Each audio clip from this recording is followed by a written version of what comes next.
Hello friends. నేనైతే ఈరోజు day 5 of UPSC preparation కోసం అయితే ముందుగా టు డూ లిస్ట్ ప్రిపేర్ చేసుకున్నా.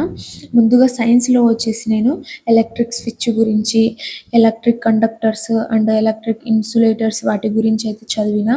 ఆ తర్వాత సోషల్‌లో వచ్చేసి మొన్న map pointing and types of maps చదవలేదు డే 4లో.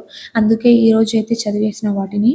ఆ తర్వాత నేనైతే బీఫార్మసీ సబ్జెక్ట్‌లో వచ్చేసి ఫార్మకాలజీ ల్యాబ్ ఎగ్జామ్ ఉంది. అందుకనేది నేను ఎపిలెప్టిక్స్, ఓపియాయిడ్ అనాల్జెసిక్స్ అనే టాపిక్స్ అయితే చదివిన. ఇంటర్నల్ ల్యాబ్ ఎగ్జామ్ ఉంది కాబట్టి. ఇంకా రోజుట్లాగానే 10 ఇంగ్లీష్ వర్డ్స్ అయితే నేర్చుకున్నా. ఈసారి ఇంగ్లీష్ వర్డ్స్‌తో పాటు నేను కొన్ని టాపిక్స్ కూడా నేర్చుకుంటున్నా. ఇంగ్లీష్‌లో ఎలా యూజ్ చేయాలా అనేది కూడా నేర్చుకుంటున్నా స్పోకెన్ ఇంగ్లీషు. ఫ్రెండ్స్, మనందరికీ కొన్ని గోల్స్ ఉంటాయి. కానీ కొందరేమనుకుంటారు వాళ్ళ మనసుల్లో, అరే మనకేడొస్తది లేరా ఈ గోలు, మనకేడొస్తది లేరా ఈ సక్సెస్సు, మనం చేరుకోలేంలే మన గోల్‌లని వదిలేస్తుంటాం.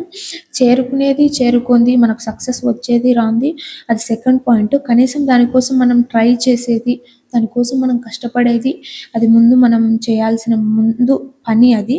మొట్టమొదటి పనేంటంటే ముందు మనకు సక్సెస్ వస్తుందా లేదా కాదు, కనీసం మనం అనుకున్నాం ఒకటి సాధించాలని, దానికోసం ప్రయత్నించడమే అప్పటికి సక్సెస్ అది. ఫ్రెండ్స్, మనం మన గమ్యాన్ని చేరుకోగానే వచ్చేది మాత్రమే కాదు సక్సెస్ అంటే.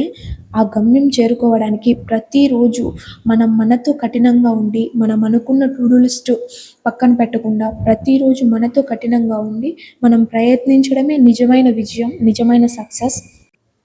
కాబట్టి మనకు చదివేటప్పుడు మన లైఫ్‌లోనే ఎన్ని డిస్ట్రాక్షన్స్ వచ్చినా వాటన్నింటిని పక్కన పెట్టి మనం మన చదువు మీదనే, మన గోల్ మీదనే ఫోకస్ చేయాలి. Thank you for watching.